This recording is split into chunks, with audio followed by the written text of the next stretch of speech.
নাগৰিকত্ব সংশোধনী আইনৰ বাতিলৰ দাবীত আজি আমি সদৌ শিৱসাগৰ জিলা ছাত্ৰ সন্থাই আজিৰ এই অন্বেষণ কাৰ্যসূচী আৰম্ভ কৰিছোঁ। নাগৰিকত্ব সংশোধনী আইন বাতিল হৈ পেলাই বিদেশী সমস্যাটো স্থায়ী সমাধান আমি বিচাৰিছোঁ। ধৰ্মৰ ভিত্তিত তেওঁলোকে ভাগ ভাগ কৰি তেওঁলোকে ৰাজনীতি আৰম্ভ কৰিলে কেতিয়াও এই কথা অসমৰ খিলঞ্জীয়া ৰাইজে নাজানে। আৰু অসমত এটা ইতিহাস আছে। অসম আন্দোলন হৈছিলে বিদেশী সমস্যা স্থায়ী সমাধান কৰিবৰ কাৰণে। তাৰ পাছত এখন চুক্তি হৈছিল। সেই চুক্তিত 1971 চনৰ 24 মাৰ্চৰ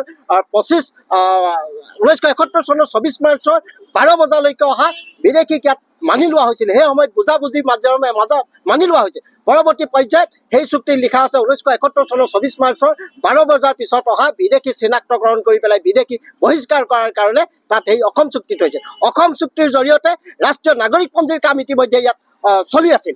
তাৰ পিছত এইখন চৰকাৰে কিন্তু কাৰো কথা মানি অসম চুক্তিক নক্সাত কৰি তেওঁলোকে সংখ্যাৰ বলত বিদেশীক ইয়াত জোৰ জবস্তি জাপি দিবলৈ লোৱা কাৰ্যক কোনো কাৰণত আমি সদৌ অসম ছাত্ৰ সন্থা আৰু অসমৰ খিলঞ্জীয়া ৰাইজে মানি নলয়। তেওঁলোকে সেই সময়ত 2014 চনৰ যেতিয়া তেওঁলোকৰ কেন্দ্ৰত আৰু অসমত তেওঁলোকে বিজেপি চৰকাৰ গঠন কৰাৰ উদ্দেশ্যে ৰথী মহাৰথীসকল অসমলৈ আহিছিল, তেতিয়ালৈকে তেওঁলোকে অসমৰ বিদেশী সমস্যাটো স্থায়ী সমাধান কৰিম বুলি তেওঁলোকে প্ৰতিশ্ৰুতি দিছিল। বিদেশী সমস্যাটো তেওঁলোকে কৈছিল যে 16 জুনৰ পিছত 2016 চনৰ 16 জুনৰ পিছত তেওঁলোকে বিদেশীয়ে তালি টোপোলা বান্ধাৰ সপোন দেখুৱাইছিল। আৰু তাৰ পৰৱৰ্তী পৰ্যায়ত অসমৰ ৰাইজে হিল দৌল ভাঙি তেওঁলোকক ভোট দিছিল। কিন্তু আশাত তেওঁলোকে চেঁচা পানী ঢালি বিদেশী সমস্যাটো স্থায়ী সমাধান নকৰি তেওঁলোকে সংখ্যাৰ বলত আমাক বিদেশী ইয়াত জাপি দিবলৈ লৈছে। এই কথা কোনো কাৰণত মানি লোৱা নহ'ব।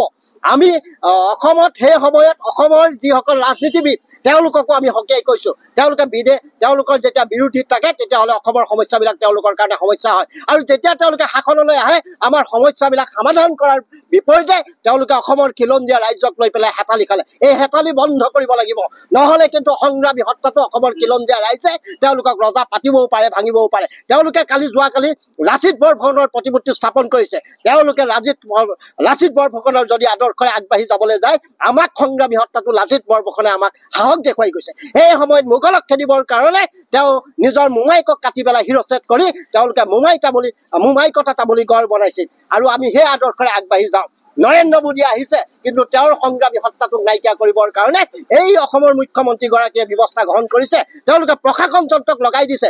বিজেপি কৰ্মীৰ নিচিনাকৈ প্ৰশাসন যন্ত্ৰক তেওঁলোকে ব্যৱহাৰ কৰি সংগ্ৰামী সত্তাটো নাইকিয়া কৰিবৰ কাৰণে তেওঁলোকে বিভিন্ন ধৰণৰ কূট কৌশল ৰচনা কৰিছে। এই কথা কেতিয়াও মানি লোৱা নহ'ব।